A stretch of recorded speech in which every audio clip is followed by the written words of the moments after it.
ایک کہانی بڑی پرانی۔ کنجوس انکل۔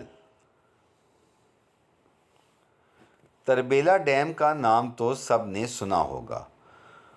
اس کا نام اس جگہ کے نام پر ہی رکھا گیا ہے جہاں یہ بنایا گیا ہے۔ ہمارے دادا جان اب سے 35-40 سال پہلے یہاں پر ملازمت کرتے تھے۔ ان کی ملازمت ایک اٹلی کی کمپنی کے ساتھ تھی، اسی لیے انہیں جو گھر ملا ہوا تھا وہ بھی انہیں غیر ملکیوں کی کالونی میں تھا۔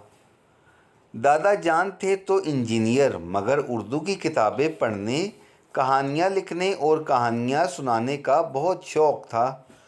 وہ ہم سب کے بہت اچھے دوست بھی تھے۔ یہی وجہ تھی کہ ہم اسکول کی چھٹیوں کا بڑی بے چینی سے انتظار کرتے اور راولپنڈی میں ایک دن گزارے بغیر تربیلا پہنچ جاتے۔ عید، بقرعید کی چھٹی ہو یا 14 اگست کی، ہمیں تو موقع چاہیے تھا دادا جان سے ملنے کا۔ پھر گرمیوں اور دسمبر کی چھٹیوں میں تو ہماری جیسے عید ہو جاتی۔ صبح سے شام باہر کھیلتے، دادی اماں سے طرح طرح کی فرمائشیں کرتے اور ذرا ذرا سی دیر میں انہیں اپنے ساتھ گھسیٹ کر قریب والے اسٹور پر لے جاتے۔ یہ اسٹور اٹلی سے آئی ہوئی کھانے پینے کی چیزوں سے بھرا ہوتا تھا۔ اس زمانے میں اٹلی کی آئس کریم، وہاں کے دودھ کے ڈبے، چاکلیٹ، بسکٹ، طرح طرح کے جوس، غرض ہمارے لیے تو ہر چیز نئی ہوتی۔ ہم تینوں بہن بھائی چیزیں خرید کر کھاتے پیتے، مزے اڑاتے۔ جب گھر واپس آتے تو پڑوس کے انکل سے ضرور ملاقات ہو جاتی۔ بچوں کو وہ بالکل پسند نہیں تھے۔ ناپسندیدگی کی وجہ تھی ان کی کنجوسی۔ وہ انکل اپنے بیٹے اور بہو کے پاس رہتے تھے۔ ان کے بیٹے بھی دادا جان کی طرح تربیلا ڈیم پر ہی ملازمت کرتے تھے۔ انکل جب ہمیں دیکھتے تو کفایت شعاری پر نصیحت کرنا شروع کر دیتے۔ وہ کہتے، تمہیں معلوم ہے کہ تم لوگ جتنے پیسے ان کھانے پینے کی چیزوں پر ضائع کرتے ہو، کسی غریب بچے کی پوری سال کی پڑھائی کے لیے کافی ہوتے ہیں۔ کبھی دادی جان کو سمجھاتے کہ ان بچوں کی ہر خواہش مت پوری کیا کرو ورنہ یہ بگڑ جائیں گے۔ دادی اماں کے تو وہ بزرگ تھے، اس لیے کبھی کوئی جواب نہیں دیتی، مگر ہم لوگ ان کے سمجھانے سے بیزار ہو جاتے۔ اکثر ہم دادی جان سے کہتے بھی کہ ہمیں یہ کنجوس انکل بالکل اچھے نہیں لگتے، مگر دادی جان ہمیشہ مسکرا کر ہمیں چپ کرا دیتی۔ ہم تینوں بچوں نے تو ان کا نام ہی کنجوس انکل رکھ دیا تھا۔ دسمبر کا مہینہ تھا، ہماری سردیوں کی چھٹیاں شروع ہو گئی تھیں۔ ہم چھٹی کے پہلے دن ہی تربیلا پہنچ گئے۔ دادا جان اور دادی جان گھر کے باہر کھڑے ہمارا انتظار کر رہے تھے۔ ہم نے دور سے ہی ان کو دیکھا اور خوشی سے چیخ چیخ کر ہاتھ ہلانے لگے، مگر اس دن نہ تو دادا جان نے ہاتھ ہلایا اور نہ دادی جان نے۔ ان دونوں کے چہروں پر بھی اداسی لگ رہی تھی۔ کار رکی تو میں نے باہر چھلانگ مار کر فوراً دوڑ کر ان کے پاس پہنچ گیا۔ کیا بات ہے دادا جان، آج آپ ہمیں دیکھ کر خوش نہیں ہوئے؟ میں نے لاڈ اٹھواتے ہوئے ان سے لپٹ کر پوچھا۔ دادا جان نے میرے سر پر ہاتھ رکھا اور کہنے لگے، نہیں یہ بات نہیں ہے، تم لوگ اندر چلو، کچھ کھا پی لو، پھر باتیں کریں گے۔ اپنی خوب خاطر کروا کر ہم بچے کھیلنے کے لیے باہر نکل آئے۔ شام ہو چکی تھی مگر کنجوس انکل کے گھر کی بتیاں ابھی تک روشن نہیں ہوئی تھیں۔ میرے بڑے بھائی رضوان نے ہنس کر کہا، اب تو کنجوس انکل نے بجلی خرچ کرنا بھی چھوڑ دی ہے، ذرا دیکھو تو اندھیرا ہو گیا ہے۔ مگر کنجوس انکل کے یہاں ابھی تک بتی نہیں جلائی گئی ہے۔ ہمیں کنجوس انکل پر کیا ہوا ہر مذاق بہت اچھا لگتا۔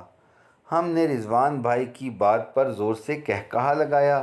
دادا جان ہماری بات سن رہے تھے، ہمیں چپ کراتے ہوئے بولے، ایسے نہیں کہتے، تم لوگ اندر چلو، پھر میں تمہیں ایک سچی کہانی سناؤں گا۔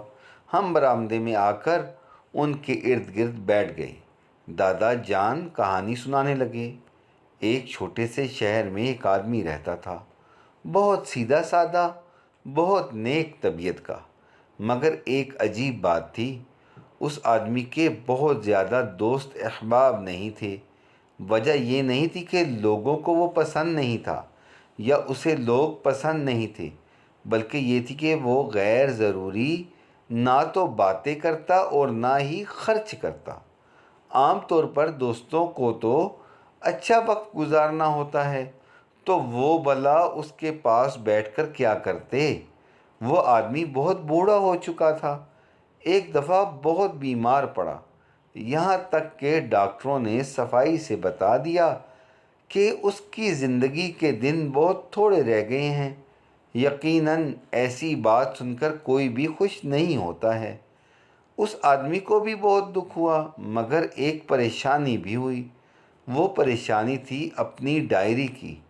وہ ہمیشہ پابندی سے اپنی ڈائری میں اپنی روزمرہ کی باتیں اور خرچے کے بارے میں لکھتا تھا۔ اب اسے پریشانی یہ تھی کہ وہ اس ڈائری کا کیا کرے؟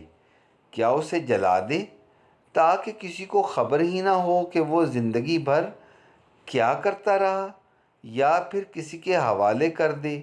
بہت دیر سوچ کر اس نے اپنی ڈائری اپنے بیٹے کو یہ کہہ کر دے دی کہ ہو سکتا ہے میری یہ ڈائری کسی اور کے کام آ جائے۔ چند روز میں ہی وہ آدمی تو اللہ کو پیارا ہو گیا۔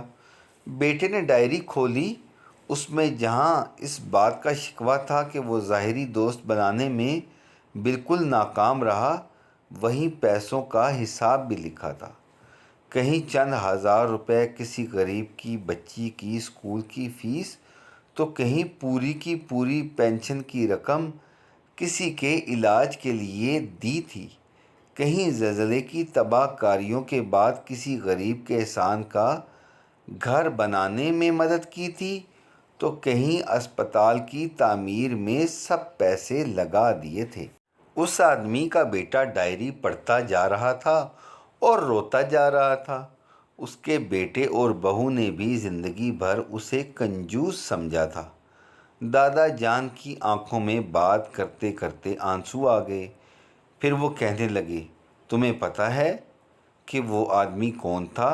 ہم منہ اٹھائے کھڑے تھے۔ یہ کہانی تمہارے کنجوس انکل کی ہے، جنہیں ہماری اور تمہاری طرح کے لوگ تو ہمیشہ کنجوس کہتے رہے، مگر ان کا دل تو سمندر کی طرح تھا، اتنا بڑا کہ اگر ان کے بس میں ہوتا تو شاید پوری کائنات پر اپنا خزانہ نچھاور کر دیتے۔ ہم لوگ سکتے کے عالم میں کھڑے تھے۔ رضوان بھائی تو اصل میں رونے لگے۔ دادا جان، ہم ان کے گھر جا کر گھر والوں سے معافی مانگنا چاہتے ہیں، رضوان بھائی نے ہچکیاں لیتے ہوئے کہا۔ دادا جان نے افسوس سے سر ہلایا۔ وہ لوگ اب کہاں؟ 1 مہینہ ہو گیا، وہ تمام لوگ واپس اپنے شہر چلے گئے ہیں۔ پتہ نہیں زندگی میں کبھی ملاقات ہوگی بھی یا نہیں۔ یہ سن کر ہمارا دل اور بھی بوجھل ہو گیا۔ شاید ہم معافی مانگ لیتے تو دل ہلکا ہو جاتا، رضوان بھائی نے سر جھکا کر کہا۔ دادا جان نے دلاسا دیتے ہوئے سمجھایا، کوئی بات نہیں، جو گزر گیا وہ تو گزر گیا، اللہ میاں سے معافی مانگو۔ تم لوگوں کا شرمندہ ہونا ہی یہ پہچان ہے کہ تم لوگ آئندہ بے سوچے سمجھے کسی کے لیے رائے قائم نہیں کرو گے۔ دادا جان کی بات ایسی دل کو لگی کہ اب تک یاد ہے، حالانکہ اس قصے کو ایک عرصہ گزر گیا۔